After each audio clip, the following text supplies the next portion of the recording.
तो हेलो दोस्तों, आपका स्वागत है हमारे एक और नए वीडियो में। चैनल पे नए हो तो लाइक शेयर एंड सब्सक्राइब जरूर से कर देना।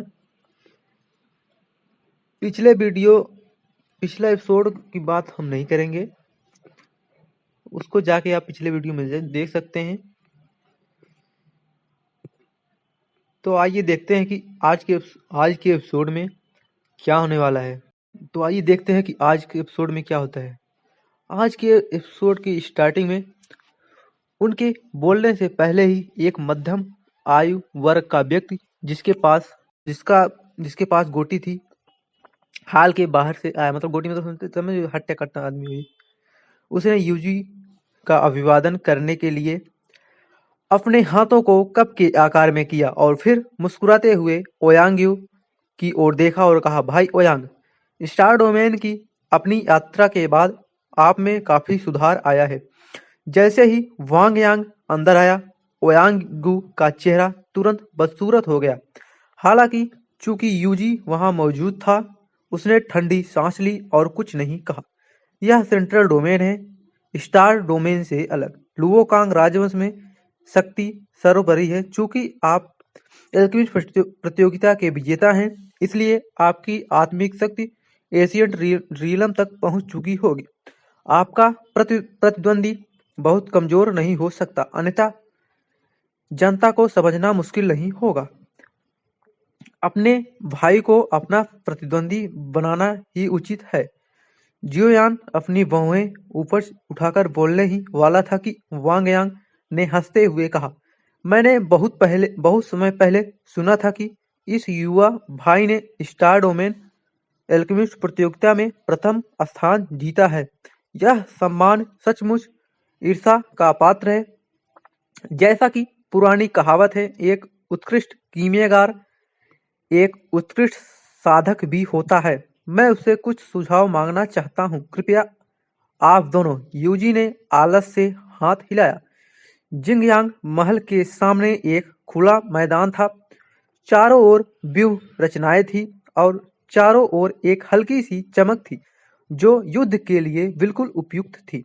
हालांकि यह संरचना मास्टरडिंग द्वारा नहीं बनाई गई थी, फिर भी यह बेहद मजबूत थी। आपको चिंता करने की जरूरत नहीं है कि हमारी लड़ाई बाहरी दुनिया को प्रभावित करेगी। दोनों रुक गए और वांग यांग ने मुस्कुराते हुए कहा कि वह कई वर्षों से हेवनली सॉवरेन क्षेत्र में है और ओयांग्यू के स्तर से कहीं आगे। लुओकांग राजवंश के राष्ट्रीय शिक्षकों के बीच अस्त्रों का स्पष्ट विभाजन था।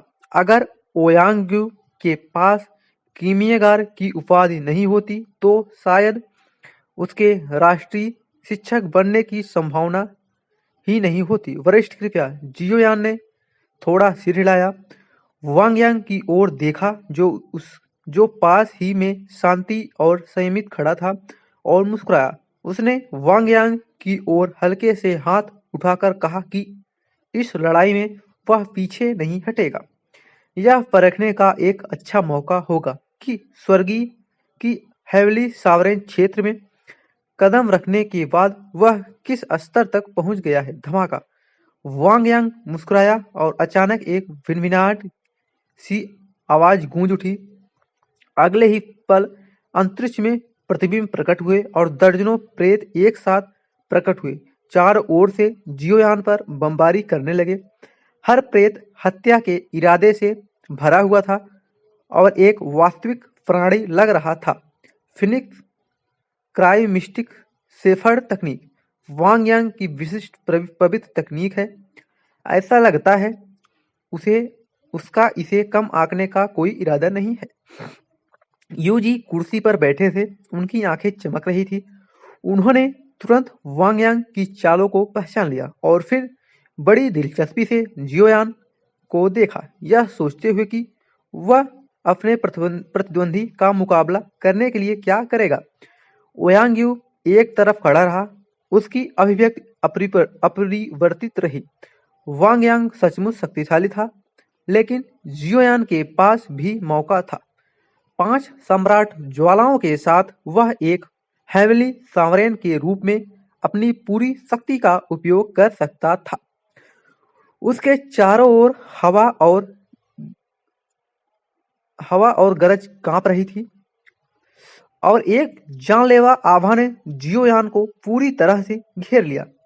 अपनी आत्मिक शक्ति के नीचे फैलने के बावजूद उसे कोई सुराग नहीं मिल पा रहा था। जियोयान के हाव भाव बदल गए और उसने अचानक अपना हाथ घुमाया। अराजकता सम्राट की ज्वाला एक उग्र शासक में बदल गई और उसने उसे जोर से बाहर निकाल दिया। उसके शरीर में मौजूद मूल कुई भड़क उठी और उग्र शासक पर बेतहाशा बरस पड़ी। भिनभिनाना हृदय ज्वाला के तपन के दौरान हेवनली मूनपेन के दिव्य नियमों की सहायता से जियोयान हेवनली सॉवरेन क्षेत्र में कदम रखते ही स्वर्गीय दावों की शक्ति की गहन समझ प्राप्त कर ली थी। हालांकि उसकी शक्ति अभी भी एक हेवनली सॉवरेन क्षेत्र के स्तर तक पहुंची थी, फिर भी स्वर्गीय दावों के नियम का उपयोग करने की उसकी क्षमता निश्चित रूप से उसके सामने खड़े वांगयांग से कम नहीं थी। विशालकाय शासक नीचे गिर पड़ा और स्वर्गीय दाव नियमों में आशीर्वाद से अराजकता सम्राट यान का पुनर्जन्म हुआ सा प्रतीत हुआ। पहले की बेजान लपटें मानो नई ऊर्जा से भर गई हों और लपटें आसमान में उड़ गई और सीधे उसके सामने खड़ी वांगयांग की प्रेत छवि को चकनाचूर कर दिया। धमाका। जियोयान शांत रहा। पलक झपकते ही उस विशाल अग्नि शासक ने लगभग 10 क्लोनों को चकनाचूर कर दिया। स्वर्ग के नियम ऊपर की ओर उठे, मानो किसी तेज तलवार से जो सब कुछ चीर सकती हो। अराजकता सम्राट ज्वाला बेतहाशा दहाड़ रही थी, मानो अपना उत्साह प्रकट कर रही हो। हेवनली सॉवरेन क्षेत्र में कदम रखने के बाद जियोयान ने अंततः स्काईफायर की सबसे शक्तिशाली शक्ति का प्रदर्शन किया। हंसना। वांगयांग भाव शून्य बने रहे, जबकि शेष आकृतियां तुरंत गायब हो गई तथा पूरे चौक में उनका कोई नामोनिशान नहीं बचा। छिपना। जियोयान की आंखें ठंडी पड़ गई। इससे पहले कि वह अपनी बात पूरी कर पाता, उसके पीछे से एक अवर्णनीय मारक आभा उमड़ पड़ी। ठीक समय पर जियोयान आगे बढ़ा और भूत की तरह गायब हो गया। वांगयांग का चेहरा पीला पड़ गया। यह हमला चूक गया था और वह पीछे हटने ही वाला था कि जियोयान का विशालकाय हैवी जुआन रूलर, मतलब जो उनको एल्डर तियांगचे ने दिए थे ना, वो क्या नाम था उसका? अरे नमो, उसको नहीं याद आ रहा यार। अरे दिए थे ना, चांदी वाला था वाला। हाँ तो वही है इसका रूलर। इसको रूलर, हम लोग इसको रूलर ही बोलेंगे। उसकी आंखों के सामने प्रकट हो गया। धमाका। दोनों आमने सामने टकराए और नीचे से आने वाली प्रचंड शक्ति ने वांगयांग के शरीर को कांपने पर मजबूर कर दिया। वह तुरंत संभल गया और उसकी मूल कुई उसके भीतर उमड़ पड़ी। शक्तिशाली स्वर्गीय नियम तीखे ब्लेड जैसे थे जो सब कुछ चकनाचूर कर सकते थे। प्रचंड वेग से मूल कुई की धाराएं नीचे की ओर फूट पड़ी और जियोयान की स्काई फायर से टकराने लगे। वांगयांग के एक और हथेली के वार को झेलते हुए जियोयान तेजी से पीछे हट गया। वांगयांग आगे बढ़ा और बदनीयती से मुस्कुरा रहा था। पहली मुठभेड़ में जियोयान के हाथों हार झेलने के बाद अब वह उससे बेहद सावधान था। स्वर्ग के नियम उसे घेरे हुए थे, इसलिए जियोयान भी उसे सीमित नुकसान ही पहुंचा सकता था। जियोयान जमीन पर जोर से गिरा, जिससे चौक में रखा नीला पत्थर चकनाचूर हो गया। उसकी विशाल आदिम शाही ऊर्जा के उसके हाथों में उमड़ पड़ी और मानो उसकी मुक्के स्वर्गीय मुट्ठी अंतरिक्ष को चकनाचूर कर रही हो। जैसे ही आदिम ऊर्जा उमड़ी, वह अनंत ऊर्जा लेकर वांगयांग की ओर तेजी से बढ़ा। शाही कानून। क्या आपको लगता है कि यह बच्चों का खेल है? मुक्का स्वर्गीय मुट्ठी के असली स्तर को पहचानकर वांग यांग ने उपहास किया। मोनार्क कल्टीवेशन के मार्ग के लिए सम्राट के नियम भी मुख्य तरीकों में से एक माने जा सकते हैं, लेकिन हेवनली सॉवरेन के लिए पवित्र कलाएं सबसे विश्वसनीय चालें थी। पवित्र तकनीक, रहस्यमय इन परिवर्तन उंगली पीछे हटने के बजाय वांग यांग दोनों उंगलियां एक साथ फैलाते हुए आगे बढ़ा। उसकी उंगलियों से स्वर्ग के नियम प्रवाहित हो रहे थे, मानव सुनहरी रोशनी से सराबोर अंतरिक्ष को चीरते हुए और अनंत चमक बिखेरते हुए। मूक स्वर्ग मुट्ठी एक क्षण तक ही टिकी रही, फिर एक बहरा कर देने वाली गर्जना के साथ ढह गई।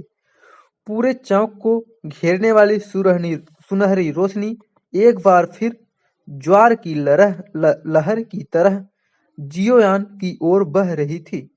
चार आत्मा सम्राट का कानून, सफेद बाघ कानून। जियोयान की आंखें शांत रही और उसने एक कदम आगे बढ़ाया।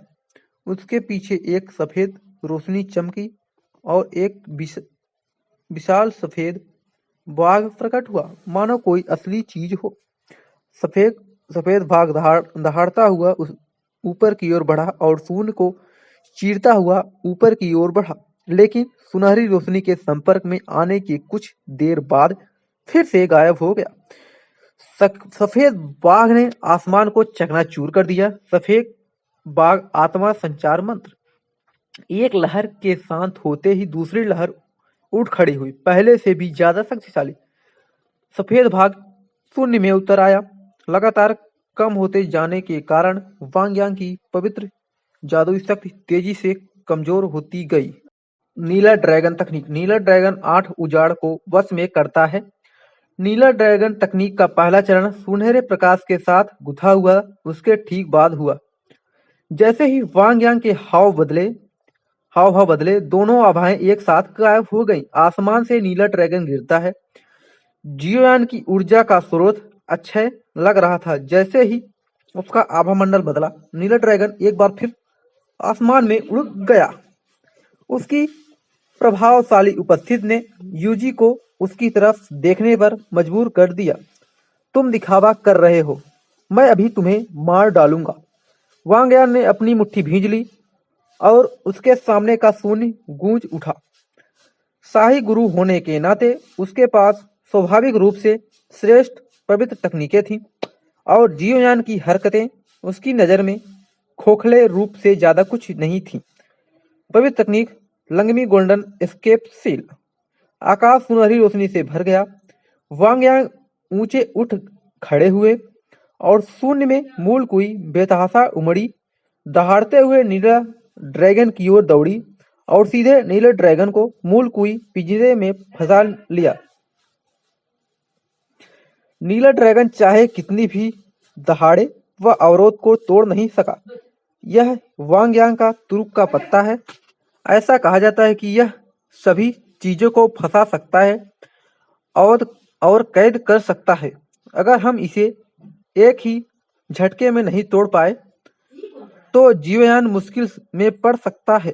यूजी हल्के से हंसा, फिर बोले, लेकिन यह बच्चा बहुत महत्वाकांक्षी है। असल में एक एक करके अपने सारे हुनर दिखा रहा है। वह वांग यांग को अभ्यास के लिए डमी की तरह इस्तेमाल कर रहा है।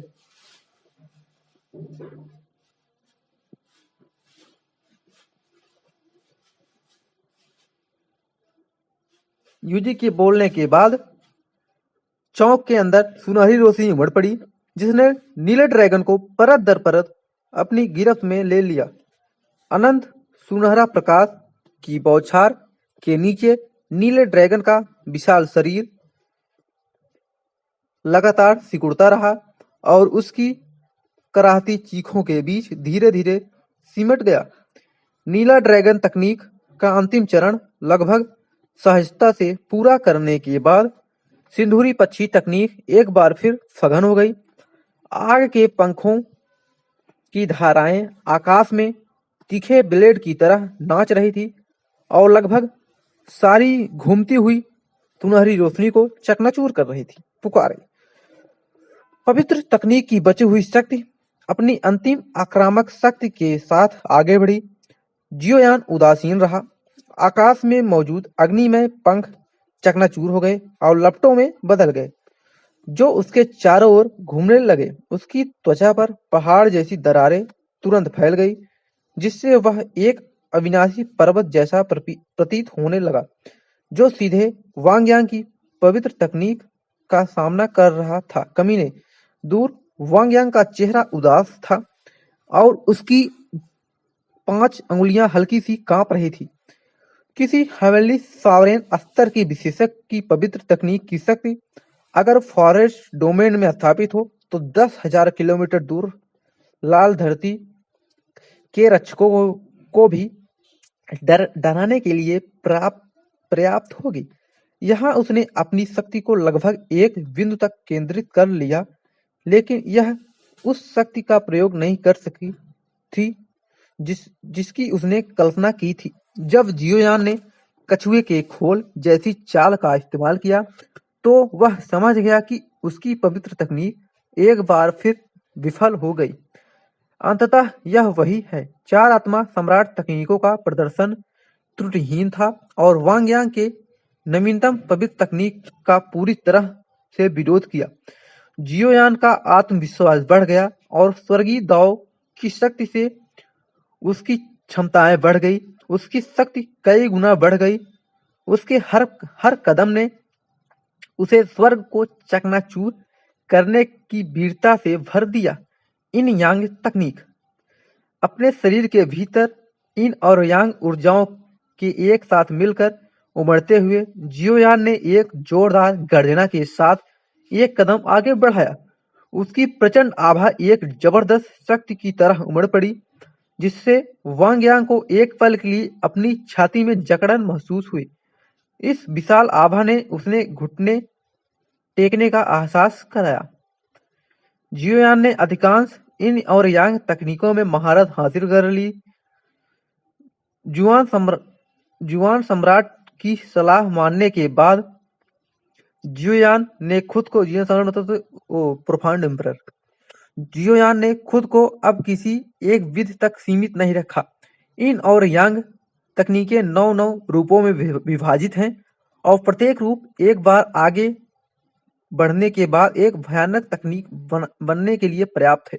उस समय इन यांग के महान इन आत्मा तकनीक का उपयोग करके कई चालों को समझा था, लेकिन मूल परम तकनीक को आज भी महान इन आत्मा तकनीक कहा जाता है। इन स्क्रॉल में महारत हासिल करने के बाद जियोयान ने स्वाभाविक रूप से प्रत्येक चाल के विवरण में गहराई से नहीं जाना, बल्कि केवल प्रत्येक चाल की मूल तकनीकों को ही समझा। बाद में इन स्क्रॉल और यांग स्क्रॉल प्राप्त करने के बाद जियोयान ने प्रत्येक चाल में महारत हासिल करने का भी त्याग कर दिया। इन यांग संयुक्त स्रोत ऊर्जा के अनूठे लाभ का लाभ उठाते हुए उसने सीधे स्रोत का पता लगाया और इन स्क्रॉल और यांग स्क्रॉल के मूल को समझा, जो इन यांग विधि थी। इन और यांग स्क्रॉल से प्राप्त यह इन यांग विधि प्रोफाउंड एम्परर की इन यांग रहस्यवादी कला में इन यांग विधि से तुलनीय नहीं है। यह दुनिया के सच्चे इन और यांग से संबंधित है। फिर भी उसके और तथाकथित स्वर्ग और पृथ्वी के सार के बीच अभी भी एक अटूट अंतर है। स्वर्ग और पृथ्वी के सार में से किसी एक को समझने में व्यक्ति गहनतम में रूपांतरित हो सकता है, और इन और यांग के बारे में जियोयान की वर्तमान समझ को देखते हुए सागर में एक बूंद भी अतिशयोक्ति होगी। हालांकि यह अविश्वसनीय रूप से कमजोर था, फिर भी इसने वांग यांग पर पड़ने वाले दबाव को कम नहीं किया। दुनिया में व्याप्त इन और यांग ऊर्जा को महसूस करते ही वांग यांग का चेहरा राख सा हो गया। स्वर्ग के नियमों के अनुसार इसने उसे लगभग पूरी तरह से कांपने पर मजबूर कर दिया। यह भावना इन यांग होलिसेंट मुख्य हाल के अंदर यूजी के हाव भाव अचानक बदल गए। वह अचानक उठ खड़ा हुआ और गंभीरता से चौक की ओर देखने लगा। प्राचीन काल से सेंट्रल डोमेन में इन यांग संत भगवान इन यांग होली सेंट के बारे में अनगिनत किंवदंतियां प्रचलित हैं। उस समय तीनों महान राजवंश अपने चरम पर थे, जिसमें अनगिनत प्रतिभाएं और विलक्षण प्रतिभाएं थी। ऐसे अनगिनत प्राचीन प्राणी भी थे जो न केवल सेंट थे, बल्कि उस अलौकिक रहस्य की खोज के लिए अपने जीवन को साधने के लिए एकांतवास में चले गए। अगर कुछ अप्रत्याशित नहीं हुआ तो वह युग सेंट बनने के लिए सबसे अच्छा युग प्रतीत होता था। हालांकि इन यांग होली सेंट के अचानक प्रकट होने से सब कुछ तहस नहस हो गया। वह राक्षस तियानसेन पर्वत पर साहसिक बयान देने के बाद सीधे सेंट्रल डोमेन में आया। 10 साल से ज्यादा समय तक आजादी से घूमता रहा, 3 महान राजवंशों के सभी प्रकार के प्रतिभाशाली और विलक्षण लोगों को हराया और फिर शान से चला गया। जब वह लौटा तो उसने अनगिनत पुराने अवशेषों को नष्ट कर दिया। 3 महान राजवंशों के ऐतिहासिक अभिलेखों में उस समय के कई इतिहासकारों ने दांत पीसते हुए लिखा था कि इन यांग होली सेंट ने सेंट्रल डोमेन के एक महान युग को नष्ट कर दिया। जितनी गहरी निर्दयता उतना ही गहरा सम्मान। इन यांग होली सेंट की प्रतिष्ठा आज भी पूरे सेंट्रल डोमेन में गूंजती है। महागुरु होने के नाते यूजी स्वाभाविक रूप से इन यांग होली सेंट के बारे में बहुत कुछ जानता है। जियोयान में उन्होंने इन यांग होली सेंट की आभा का एक दुर्लभ अंश भी महसूस किया, भिनभिनाना। ऐसा लग रहा था जैसे उस व्यापक आभा में एक आत्मा समाहित हो जो उमड़ती हुई और शक्तिशाली हो, और उसके भीतर वांग यांग पर टूट पड़ी आक्रमण तकनीक को इन यांग विद्य के साथ एकत्रित किया गया था, जिससे और भी भयानक संहार हुआ। तो दोस्तों अगला एपिसोड कल आएगा। आज के लिए धन्यवाद।